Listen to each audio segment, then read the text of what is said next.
Principe de réalité. Guillaume Bopp.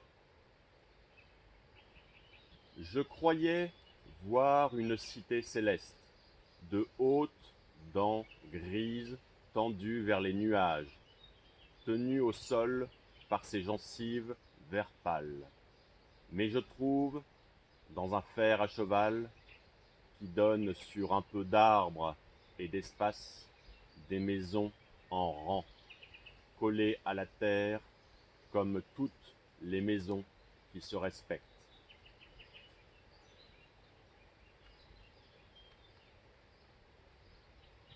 On va dans les astres comme le cœur dans la terre. Tout y est si inconnu, pour l'instant.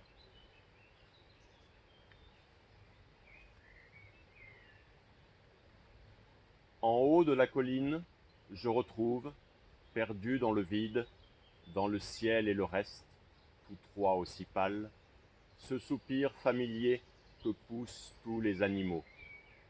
Je vais prendre le chemin qui me ramène chez moi.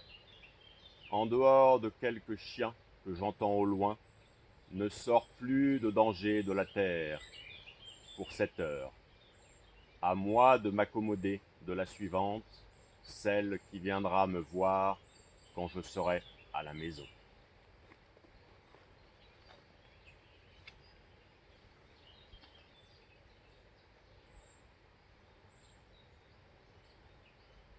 Qui peut venir du dehors, dévorer les corps étendus sur la pelouse? Il n'y a personne dans le jardin. Ceux que le soleil regardait sont partis. D'autres frontières que la lisière de la forêt les attendait, leur sable glacé.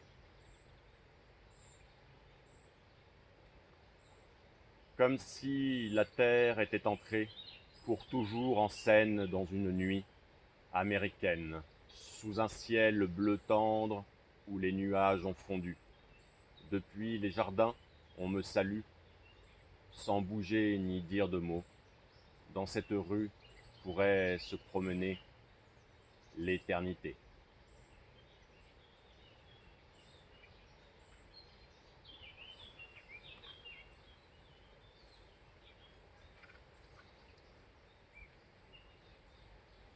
La légende raconte qu'on peut entrer dans une maison par un arbre. La légende raconte qu'on en ressort par les murs, en fondant comme la sueur des saints jusqu'à la terre, et qu'on peut ensuite entrer de nouveau dans la maison et à l'infini ainsi. La légende, si je n'étais pas là pour la dire, personne ne le ferait.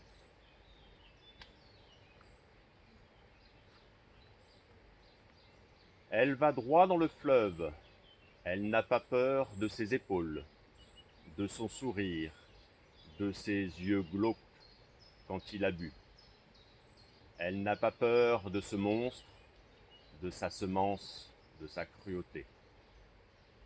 Elle est plantée devant lui, elle attend qu'il la frappe ou que d'autres le fassent.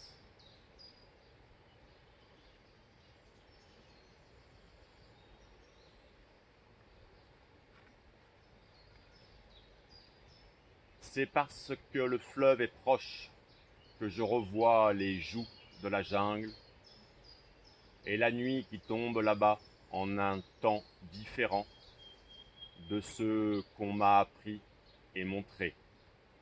Il existe toujours un autre monde.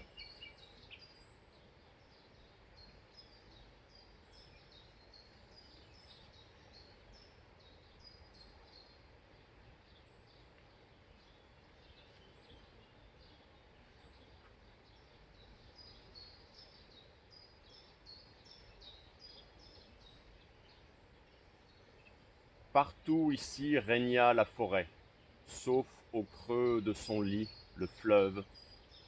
Autour de lui, les plaines où les bêtes s'enfonçaient parfois. Tout bougeait au long de l'eau. Dans la forêt, une perpétuelle nuit de cinéma, une nuit où on voit se mouvoir les animaux, les feuilles et les reflets qui sortent de la terre. Une nuit de cinéma, donc, et de contes.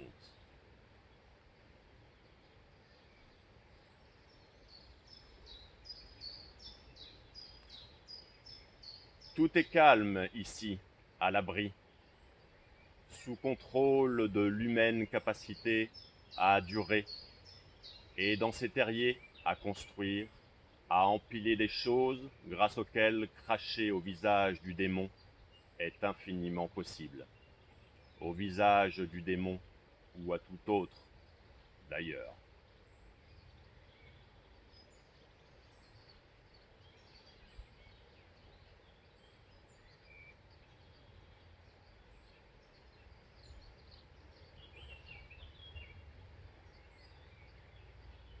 Dans le tableau peut-être de Bruegel l'Ancien, l'homme se tient en lisière et la bête merveilleuse dans l'obscurité qui n'a pas de fin à nos yeux.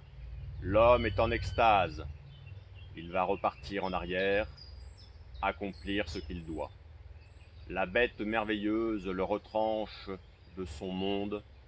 La réciproque ne se fait pas attendre longtemps. L'homme rejoint Saint-Lambert et la paix s'étend sur la forêt. La suite est connue, la bête merveilleuse de moins en moins, et à quoi bon?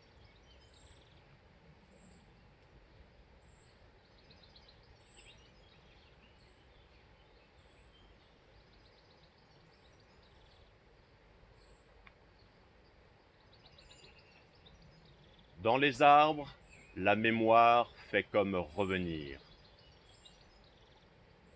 Pour y parvenir, elle dispose de sa pente savonneuse, celle des feuilles pourries et des bogues de marron.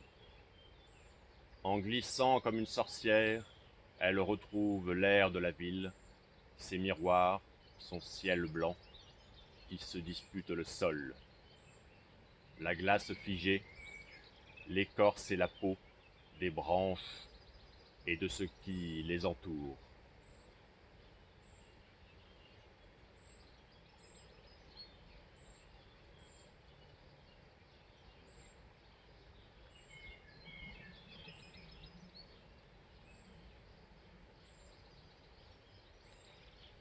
On parle souvent sans le savoir des tombes dressées sous la forêt.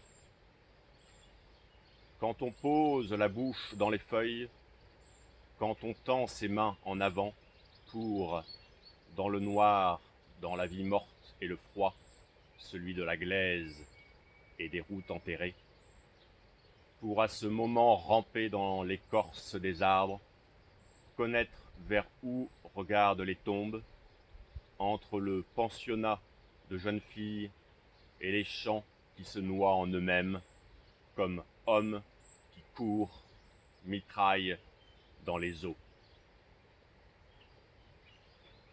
Sait-on qu'on rentrera, que tout à l'heure, vers l'arrière, le sang fera le chemin de la débâcle, celui qui revient au cœur avant le coup de feu, les larmes, les stèles immobiles, là-bas?